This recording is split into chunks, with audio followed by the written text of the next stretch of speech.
tidak ada ancaman, tidak ada intimidasi, jadi seperti itu. Nah dengan begitu, pelan-pelan rasa susah ini akan berganti menjadi rasa senang, karena semuanya berawal Mmm. dari situ. Mhm Semua mhm berawal mhm dari perilaku kita.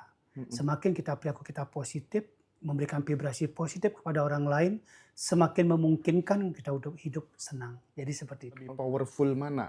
Dengan langsung kita action memberikan kebermanfaatan bagi banyak orang dengan kegiatan-kegiatan berbagi, event itu kepada manusia atau kepada tumbuhan, binatang lebih kuat mana, Guru? Ini sebenarnya kalau kita komparasikan tidak ada yang lebih kuat dan tidak ada yang lebih tidak kuat gitu. Yang jadi masalah adalah ketika kita mau melakukan apapun itu disertai dengan niat baik, itu sudah punya kekuatan sebenarnya. Mmm. Om Swastiastu, Dokter Guru Mangguhipno. Terima Om kasih Swastiastu. sudah berkenan diundang ngaji Rasul untuk berbagi, menginspirasi sahabat-sahabat semua, Guru. Aku merasa, bahagia banget ketemu sama Guru Mangguhipno pada kesempatan sore hari ini. Guru, aku kalau ngelihat Guru tuh, auranya meneduhkan gitu ya, vibrasinya pokoknya sip, lihat Ibu juga sama gitu ya. Apa sih rahasianya supaya vibrasi kita itu oke, terus kemudian kita kumpul ketemu banyak orang tuh disukai banyak orang, bukan sebaliknya itu apa, Guru? Ya sesungguhnya ada rahasia ilahi bermain di situ gitu. Jadi kita kalau sering utak-atik pikiran Mhm. akan ketemu rumusnya gitu. Jadi untuk menjadi orang yang memvibrasi orang lain, kalau orang Bali bilang memiliki taksu, satu-satunya cara adalah jadikan diri kita orang yang bermanfaat bagi kehidupan lain. Jadi kita punya mata, mata kita adalah alat untuk menyenangkan orang lain. Mmm. Kita punya bibir untuk bicara menyenangkan orang lain. Kita punya hati dan rasa untuk orang lain juga. Dan ketika kita merasakan ada sesuatu yang tidak beres di orang lain, langkah pertama kita adalah bagaimana kita memberikan privasi positif kepada teman-teman. Ya, dimanapun kita berada, kita akan selalu memancarkan daya ilahi, memvibrasi mereka dari terpuruk menjadi bangkit, dari susah menjadi senang. Jadi seperti itu. Jadi asas manfaat adalah hal yang paling penting dalam kehidupan ini. Jadi seperti Oke itu. oke. Artinya ketika kemudian ada sahabat-sahabat kita yang dalam kondisi terpuruk, berada pada titik atau fase terendah begitu, hal pertama yang harus dilakukan adalah berbuat baik secara acak gitu? Ya, ya benar. Jadi Tuhan mempersiapkan setiap kehidupan untuk memperbaiki jalan hidupnya. Jadi jika kita merasa susah, merasa dalam tekanan, merasa stres, atau kita merasa dalam posisi yang tidak baik-baik saja, berarti harus ada sesuatu yang dilakukan. Dan yang dilakukan itu sebenarnya terlalu banyak di dunia ini yang bisa kita lakukan. Mhm mhm. Cuman kadang-kadang ego kita tidak menyentuh ke wilayah itu. Contoh ketika kita susah, kita punya kesempatan memperbaiki susah itu menjadi senang, terbuka jalannya dengan cara kalau kita keluar itu ada pohon yang layu, kita bawa minuman, apa sih susahnya kita siram. Mmm. Kalau kita melihat binatang-binatang yang kelaparan, lalu kita bawa punya sisa makanan, apa susahnya kita kasih makan. Atau kita pas naik mobil, naik motor, ada nenek-nenek nyebrang, apa susahnya kita berhenti sesaat, berikan kesempatan kepada orang lain untuk menikmati kehidupan lebih baik. Tidak ada ancaman, tidak ada intimidasi, jadi seperti itu. Nah dengan begitu, pelan-pelan rasa susah ini akan berganti menjadi rasa senang. Karena semuanya berawal Mmm. dari situ. Mhm Semua mhm berawal mhm. dari perilaku kita. Mhm. Semakin perilaku kita positif, memberikan vibrasi positif kepada orang lain, semakin memungkinkan kita untuk hidup senang. Jadi seperti itu. Oke. Kalau misalnya dikomparasikan atau dibandingkan dengan ritual atau, meditasi-meditasi tertentu gitu, lebih powerful mana? Dengan langsung kita action memberikan kebermanfaatan bagi banyak orang dengan kegiatan-kegiatan berbagi, event itu kepada manusia atau kepada tumbuhan, binatang lebih kuat mana, Guru? Ini sebenarnya kalau kita komparasikan tidak ada yang lebih kuat dan tidak ada yang lebih tidak kuat gitu. Yang jadi masalah adalah ketika kita mau melakukan apapun itu disertai dengan niat baik, itu sudah punya kekuatan sebenarnya. Mmm. Jadi kekuatan itu bukan bukan berada pada wilayah ritualnya, bukan berada di wilayah meditasinya, tapi seberapa kuat niat niat kita, kita niatkan untuk merubah keadaan. Jadi kita punya tujuan, kalau kita bermeditasi, kita berritual, tanpa ada tujuan itu susah. Yang Mhm. membuat kenapa teman-teman sudah bermeditasi, kemudian sudah juga melakukan kebaikan, tapi hasilnya belum belum keluar bagus-bagusnya gitu. Mhm mhm. Dan guru rasa secara metafisik itu dikarenakan oleh niat kita yang kurang full power. Jadi kalau pertanyaannya apakah ritualnya, apakah meditasi yang full power, itu sebenarnya letak pada niat kita. Makanya niat itu ada di pikiran dan pikiran disebut dengan infrastruktur, alat untuk mencapai tujuan. Di situ kata kuncinya. Oke, kenapa pikiran disebut sebagai infrastruktur atau alat untuk mencapai tujuan gitu? Kenapa, Guru? Ya, karena pikiran itu adalah satu-satunya sistem yang dalam tubuh manusia itu bisa mengendalikan kehidupan seseorang. Jadi tubuh kita disebut dengan struktur, jiwa kita disebut dengan suprastruktur. Ini semua dikendalikan oleh pikiran. Dan organ tubuh kita bahkan dipengaruhi keras oleh pikiran. Karena pikiran itu paling berpengaruh pada unsur kesenangan seseorang. Nah, jika seseorang pikirannya bermasalah, berarti dia ada masalah dalam organ tubuhnya. Itu ke situ arahnya nanti. Jadi setiap orang yang punya masalah di organ tubuhnya, itu diakibatkan oleh pola pikirnya yang tidak terkontrol. Pola pikir yang tidak terkontrol itu akibatnya adalah kehilangan rasa senang pada hidup seseorang. Jadi seperti itu. Jadi Mmm. pikiran pikiran vital banget. Mhm Jadi mhm. seluruh aktivitas kita itu dikendalikan oleh pikiran. Jadi seperti itu. Oke. Nah, Dokter Guru Mangkuhipno ini kan, buka terapi praktik itu kan sudah kurang lebih 43 tahun gitu ya.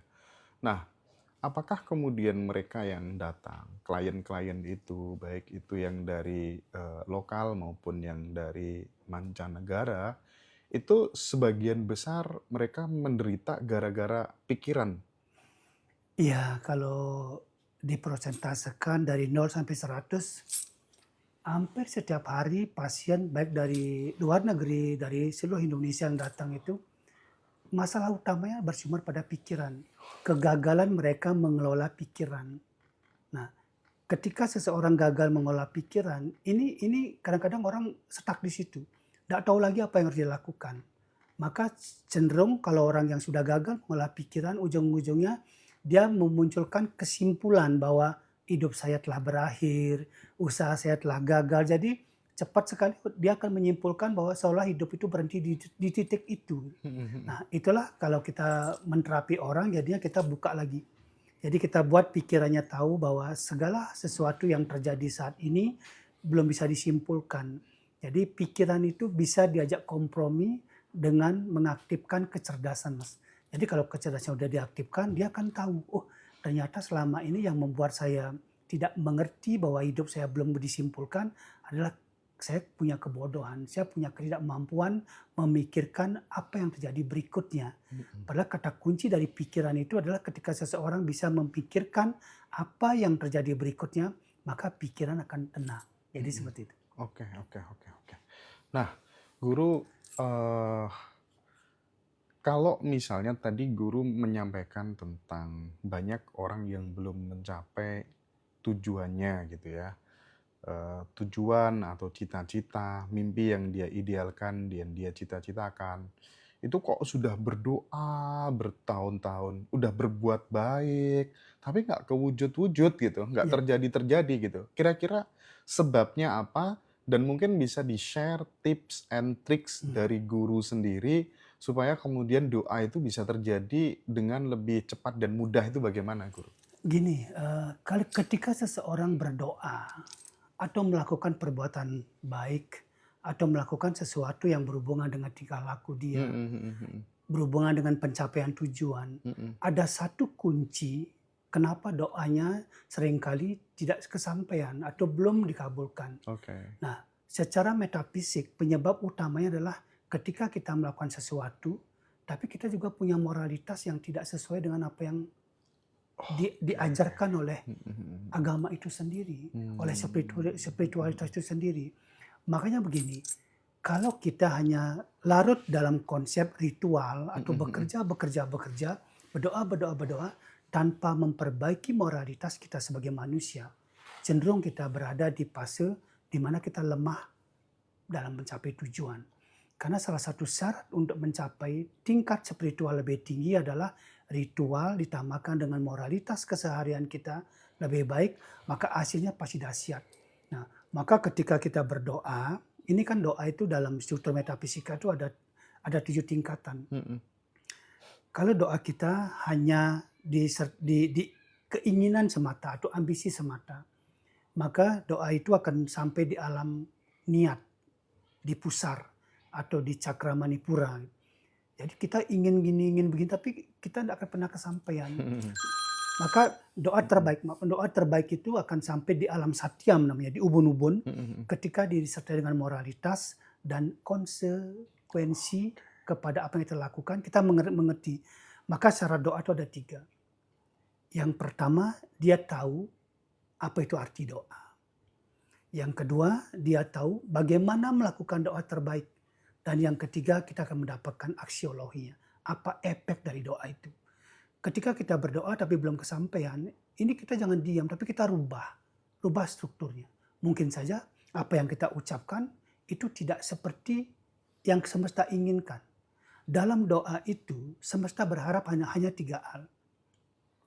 Ribuan kalimat yang kau ucapkan, bahkan jutaan kalimat yang kau susun dengan indah dalam doa, sesungguhnya hanya punya 3 makna. Yang pertama, apapun yang kamu doakan, sebanyak apapun kamu ucapkan, yang pertama adalah kamu ingin mendapatkan sesuatu yang belum kamu miliki. Yang kedua, itu namanya doa penciptaan. Nah sekarang doa mempertahankan. Sebanyak apapun, seindah apapun, sebaik-baik kalimat yang kau ucapkan dalam doa. Tapi itu jika dia betul-betul niatkan, niat baiknya adalah mempertahankan. Jadi kalau yang pertama adalah menciptakan, yang kedua mempertahankan. Jadi pertahankan apapun yang baik yang aku miliki. Dan doa yang ketiga itu doa pemusnahan. Intinya segala penyakit, hambatan, halangan, permasalahan itu bisa dihilangkan dengan kekuatan semesta. Jadi doa itu ada 3. Doa penciptaan, doa pemeliharaan, dan doa peleburan, pemusnahan. Semua rangkaian kalimat yang orang-orang sampaikan dalam doa siang malam, intinya cuma 3. Jadi kalau kita berdoa, Tuhan apa yang saya belum miliki ciptakan, apa yang baik pertahankan, apa yang buruk hilangkan. Selesai. Jadi tidak memakan waktu lama. Simple, cepat, efisien, tapi sampai di alam satyam. Jadi seperti itu. Tapi kan tidak spesifik, Guru. Ya. Misalnya kita sebagai misalnya adik-adik yang mahasiswa gitu ya. Kalau misalnya dengan doa seperti itu kan tidak spesifik gitu. Misal baru lulus gitu kan, belum punya kerjaan gitu. Tapi dia udah punya mimpi yang tinggi gitu. Tuhan, aku nanti pengen punya Rubicon. Aku pengen punya Harley dan lain sebagainya gitu ya. Itu kan spesifik gitu. Nah bagaimana kalau kemudian dengan doa yang diajarkan guru tadi gitu? Doa itu sifatnya universal gitu. Kalau spesifik itu egoisme manusia. Kita menggambarkan dalam bentuk ego kita. Ngatur semesta. Nah, ya kita seolah kita yang mengaturnya. Ada transaksi di situ. Saya berdoa kan saya ingin mendapatkan sesuatu. Doa tidak boleh begitu. Doa itu adalah keikhlasan. Tanpa Anda mengucapkan sesuatu pun, tapi di niat Anda, di hati Anda ada ketulusan. Oke. Jika Tuhan berkehendak, itu akan mudah kamu dapatkan. Tanpa kamu meminta, karena Tuhan tahu apa kebutuhan Anda. Tapi meskipun Anda katakan, saya ingin punya Rubicon, saya ingin punya Harley, saya ingin punya rumah mewah, tapi jika Tuhan tidak berkehendak, itu akan susah didapatkan. Maka doa itu adalah menyentuh tentang moralitas, perbaiki moralitas kita, agar apa yang kita lakukan sehari-hari mencerminkan sifat ketuhanan itu sendiri. Apa yang kita katakan mencerminkan sifat-sifat Tuhan itu sendiri, dan apa yang kita pikirkan itu juga mencerminkan karakter-karakter Tuhan itu sendiri. Jadi ketika seseorang perkataannya, perbuatannya, pikirannya ini sesuai dengan jalur Tuhan, rasanya si Tuhan tidak punya kuasa untuk menolak segala keinginan manusia. Jadi seperti itu. Oke, jadi antara perkataan, pikiran, perasaan, dan tindakan itu harus selaras ya, Guru ya? Harus selaras, ada jadi satu. Jangan sampai kita minta, kalau kita membayangkan misalnya, Tuhan saya ingin punya Rubicon gitu. Nah, ini kisah nyata. Ketika dulu guru ingin banget punya Rubicon dulu. Akhirnya kesampaian, bahkan yang terbaru gitu. Jadi guru tuh anaknya orang kaya atau pernah berada di bawah gitu? Gini, dulu di zamannya waktu guru SMP, SD dan sampai SMP, orang tua guru itu kebetulan ini orang paling kaya di kampung, yang Oke. kampungnya guru. Mhm. Jadi orang belum punya mobil, guru sudah punya mobil. Jadi Mhm, orang mhm. belum punya apa gitu, motor, guru udah punya. Bahkan bekalnya guru termasuk lumayan tinggi waktu Oke, waktu oke. guru masih kecil-kecil itu. Iya, iya, Tapi iya. begini, ada fase di mana ketika orang tua guru sakit, jadi kondisi ekonomi mulai melemah, Mhm, mhm. guru mungkin orang yang berada di puncak tiba-tiba nyungsep. Tek. Sampai pada akhirnya pada waktu itu karena guru belum berspiritual, Mhm. sudah paham spiritual tapi belum masuk ke wilayah itu, Oke. jadi guru tidak berpikir, tugas waktu itu cuma satu keinginan guru, bagaimana sih caranya saya ingin datang ke Tuhan dengan satu makna, saya ingin mati. Nah ini yang guru masukkan karena saya tidak punya pengetahuan. Saya sudah simpulkan, Mhm, mhm. saya jatuh dari tinggi, jatuh ke tempat yang paling rendah, itu tekanannya luar biasa. Mungkin kalau tidak kuat mental waktu itu guru sudah jadi orang gila. Nah syukurlah karena guru basicnya memang dari kecil itu suka hal yang berbau spiritual. Jadi guru di situ menyadari bahwa ini saya harus bangkit. Cara bangkit guru yang pertama waktu itu adalah berserah, Berserah, pasrah. surrender Ya, total ya. pasrah. Tuhan, jika saya harus mati Mhm, mhm. atas kehendak-Mu, saya Oke. telah mempersiapkan diri untuk mati. Heeh. Karena saya sudah tidak punya apa-apa. Oke. Tapi begitu guru mulai berkembang, mulai masuk ke fase lebih baik, di sana guru menyadari bahwa doa mati itu tidak bagus. Ada ketakutan. Ketika guru udah punya motor waktu itu, ternyata doa saya itu keliru gitu. Mhm, Saya mhm. pikir waktu itu hidup tidak ada perubahan. Mhm. Nah, di situ guru belajar bahwa seburuk apapun kehidupan kita saat ini, masih punya kesempatan untuk menjadi lebih baik di masa depan, Mhm, hanya mhm. karena satu hal, miliki ilmu pengetahuan. Oke. Miliki ilmu Ilmu pengetahuan. pengetahuan. Itu dasar untuk Benar. bangkit dan lain sebagainya ya guru Karena ya. pengetahuan itu penyelamat. Maka bagi orang-orang spiritual itu ada doa khusus. Ketika Anda memiliki widyam dravinam, maka ilmu pengetahuan itu menjadi alat Anda untuk berbagi kepada semesta, berbagi kepada makhluk lain. Di saat Anda sudah berbagi pada semesta, berbagi pada makhluk lain, percayalah bahwa saat itu Anda telah menciptakan bahwa semesta ini akan menjadi tempat terindah bagi Anda ketika menjalani kehidupan. Jadi seperti itu. Mhm, mhm. Jadi di konsep Islam pun juga diajarkan bahwa ketika pengen dunia harus dengan ilmu, pengen akhirat harus dengan ilmu Ya, gitu hampir ya. sama. Heeh. Nah, aku tertarik dengan doanya guru tadi gitu ya, yang universal, yang mungkin dengan doa itu semesta atau Tuhan akan kemudian menggiring kita untuk berkembang, tumbuh sesuai dengan fitrah kita gitu ya guru ya. Iya. Apa tadi doanya guru yang 3 itu tadi? Ya, kalau kita di bahasa metafisika Heeh, gitu. heeh. Jadi ada doa penciptaan namanya. Oke. Ini berhubungan dengan kan kalau kita doa itu ada dua Mhm, kekuatan. mhm, mhm. Yang pertama setiap bait kalimat yang kita ucapkan itu disebut dengan mantra. Mhm. Mantra itu memiliki kekuatan vibrasi yang bisa membuat hubungan interpersonal koneksi antara kita dan Tuhan, antara kita dan semesta. Lalu yang kedua, di samping punya kekuatan itu, kita juga harus akan ada 3 kuasa ilahi ini, ada 3 kuasa Tuhan. Yang pertama Oke. penciptaan, yang kedua doa itu harus mencerminkan mempertahankan. Karena tidak ada makhluk lain, tidak ada kekuatan lain, tidak ada ego, tidak ada kepintaran, tidak ada kecerahan, tidak ada kekayaan yang bisa mempertahankan tanpa Tuhan yang berkehendak untuk mempertahankan. Jadi yang ketiga itu adalah pemusnahan. Oke. Maka ketika guru berpraktek menjadi seorang penyembuh, Mhm. guru kan berpraktek itu aneh. Jadi kalau orang nyembuhin orang lain itu bisa berjam-jam, berhari-hari.